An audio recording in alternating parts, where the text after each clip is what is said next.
Football মানেই আবেগ, football মানেই দেশ সীমানা ছাড়িয়ে এক হওয়ার প্রেরণা। কিন্তু এবারের ফিফা বিশ্বকাপ 2026-এর আগে বিশ্ব দেখছে ভিন্ন এক বাস্তবতা। মাঠের লড়াই শুরুর আগেই যেন ভক্তদের পকেটে বড় এক গোল দিয়ে বসেছে বৈশ্বিক ভূরাজনীতি। ইরান সংকট আর মধ্যপ্রাচ্যের অশান্ত আকাশ এখন সাধারণ পর্যটকদের জন্য এক মহা দুঃস্বপ্ন। বিশেষজ্ঞরা বলছেন, মধ্যপ্রাচ্যের এই অস্থিতিশীলতা কেবল যুদ্ধের ময়দানে সীমাবদ্ধ নয়, এটি আঘাত হেনেছে এভিয়েশন সেক্টরের ঠিক হৃৎপিণ্ডে। আমরা ইতোমধ্যেই বড় ইভেন্টগুলো বন্ধ হতে দেখছি। বাহরাইন এবং সৌদি আরবের ফর্মুলা 1 দুটি গত সপ্তাহে বাতিল হয়েছে। এখন বড় উদ্বেগের বিষয় হলো আকাশসীমার অভাব আমাদের ভ্রমণের সক্ষমতা এবং সিট ক্যাপাসিটির উপর কি প্রভাব ফেলবে। আর অবশ্যই তেলের দাম বৃদ্ধির ফলে এয়ারলাইন্সগুলোর টিকিটের দাম কোথায় গিয়ে ঠেকবে সেটি চিন্তার বিষয়। Korean super spicy flavor Mr. Noodles. Oh bro, what a chat. স্বপ্ন দেখা কি তবে বিলাসিতা হয়ে যাচ্ছে? হিসেব বলছে এমনিতেই বিশ্বকাপের সময় এয়ারলাইন্সগুলো টিকিটের দাম 30 থেকে 70% বাড়িয়ে দেয়। তার উপর এবার যোগ হয়েছে জ্বালানি তেলের চড়া দাম।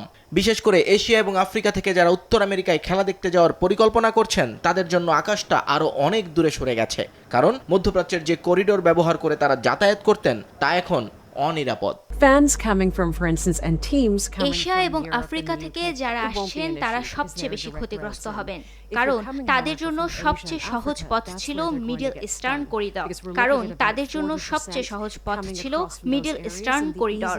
এখন তাদের বিকল্প পথ খুঁজতে হবে, আর বিকল্প মানেই হলো দীর্ঘ পথ, বেশি সময় এবং আকাশচুম্বী খরচ। যুদ্ধ যত লম্বা হবে, এই হিসাব মেলানো ততটাই কঠিন হয়ে পড়বে। শঙ্কাটা শুধু পকেটের নয়, শঙ্কাটা আস্থারও। মেক্সিকোর ড্রাগ কার্টেল আর অভ্যন্তরীণ অস্থিরতার ভক্তদের মনে জাগাচ্ছে নতুন প্রশ্ন। গ্যালারিতে কি তবে দর্শক খরা দেখা দেবে? ফুটবল কি হারাবে তার চিরচেনা সেই উন্মাদনা? 39 দিনের এই দীর্ঘ আসর, 3টি দেশ, এত বিশাল আয়োজনের মূল সুর, আত্মবিশ্বাস আজ খাদের কিনারে। মানুষ কি নিরাপত্তার ঝুঁকি নিয়ে পা বাড়াবে মেক্সিকোর দিকে?